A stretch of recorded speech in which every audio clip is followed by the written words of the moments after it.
On this episode of Baking It Easy, I'm going to be showing you guys how to make incredibly impressive, extravagant, amazing, other buzzwords that are positive and exciting and great layer cakes. Specifically just one, because once you see it, it's really big and you only want to make one.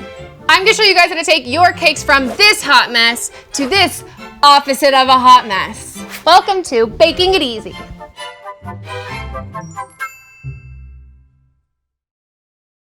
Let's bake. So I'm going to start with my batter, and first thing that I'm going to do is cream my butter and sugar together. You want it to be room temperature, not cold, because it's going to be really hard to incorporate, and not melted because then you're not going to get it to be nice and floofy. So now I'm just going to start by beating this on low, and I'm gradually going to increase the speed until we start to see that it comes together and it gets light and fluffy. Give it some nice rubbing pats and encouragement. Like, you got this. Once this is light and floofy, I'm going to crack in my eggs one at a time. And if you're not a pro, you don't have to crack your eggs directly in there. You can crack them into a bowl, but just flexing. No shells. Oh God, I just dropped that on my leg. We're good. So now I'm going to whisk my dry ingredients together. I've got my flour, and then I also have my baking soda and baking powder and my salt. And we're gonna whisk it. The key to really great cakes is not over mixing your batter. If you over mix your batter, then you start developing the gluten, and that's when you get things that are like too dense and chewy. A little bit of the flour, not spilling anything. Put this back on low. And so just when you stop seeing like flour and everything in there, we're going to add some of our buttermilk. And now we're also gonna add our extracts. So we have vanilla extract. Oh, it smells so good. Oh, if you get too close, it just smells like alcohol. And then our almond extract. And now, slow, don't splash. Add more of our flour in, and more of our buttermilk. Woohoo! Oh my gosh, it's heavy. Wow, I need to work out more. I've prepped my pans by greasing them and lining them with parchment paper, which is going to help them come out way easier when they're baked. This is the moment of truth where you figure out if you did guesstimate the right amount of batter in each. Great, smooth-ish. Can't be perfect all the time. Now I'm going to pop these into my oven that's at 325 degrees for 35 to 40 minutes, or until a toothpick comes out clean in the center. Wish them luck. Good luck. So our cakes are out of the oven. I've let them cool completely to take it from like normal cake into like, I won the Best Friend of the Year award. I am amazing and great. We are actually going to be cutting these levels in half. So instead of having a 3-layer cake, do some math, 6 layers. So if you don't have a fancy leveler, you can actually just use toothpicks. If you just eyeballed this, that's when you would get levels that one would be real small, one would be really big, and they would all probably be wavy and just not cute. We want this to be as even as possible, which it's not gonna be perfect, but we just wanna try, and then we'll fall like somewhere in between. So I'm just taking my knife right against the cake board and then sticking my toothpick right there. Pivot, pivot. It's starting to look like a kindergarten science project.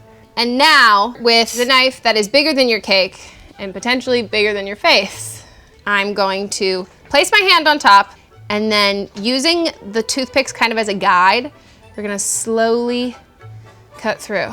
Okay, moment of silence. Cake gods, please let me cut this cake in half nicely.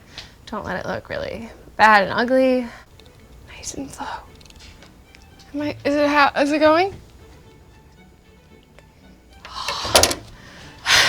I'm winded. I didn't breathe that whole time. Let's take the toothpicks out. Oh my God, so damn many of them. And now, taking my cake board, I'm going to flip this onto it.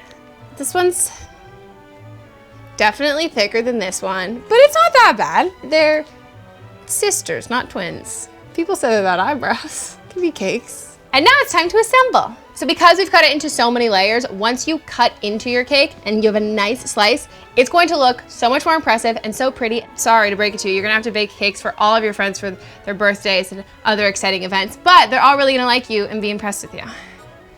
Really care about what people think about me. So on my cake disc jockey turntable, I've got a piece of duct tape, which is going to help adhere with my cake board. Hopefully that is the center. And now we're gonna start with the frosting.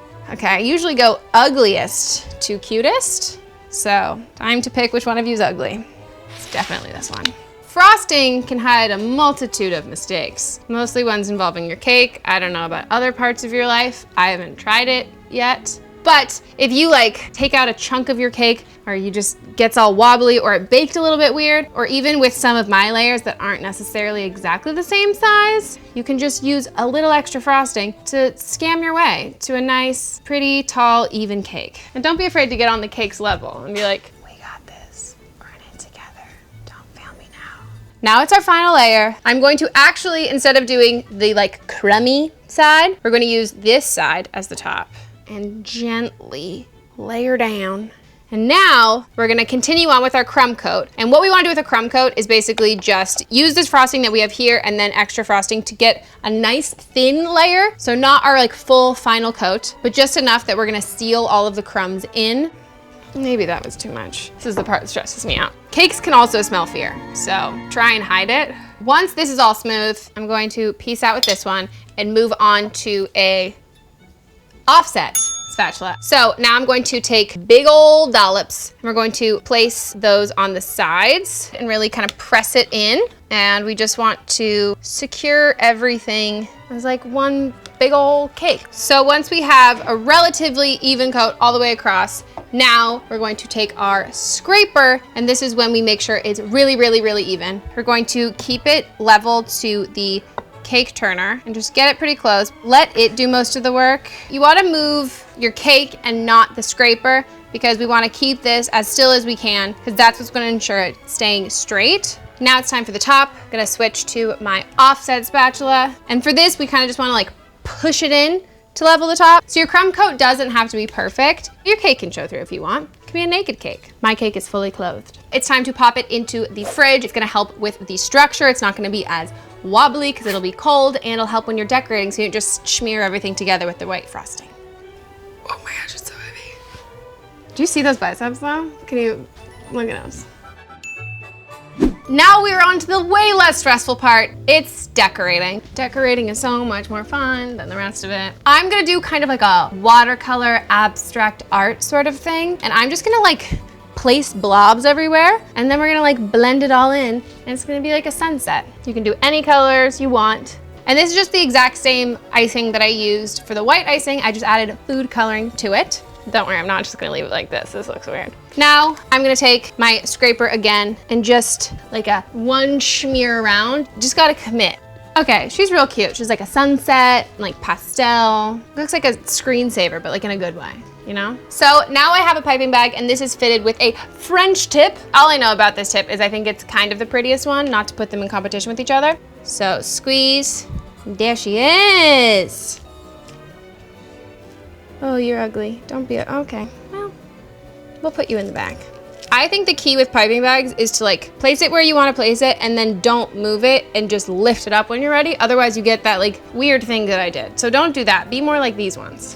So you just leave it and then you lift up. See? Cuter. Oh my God! I feel like I have to go to a party. So you can really decorate the top of a cake any way that you like. I'm not here to judge you.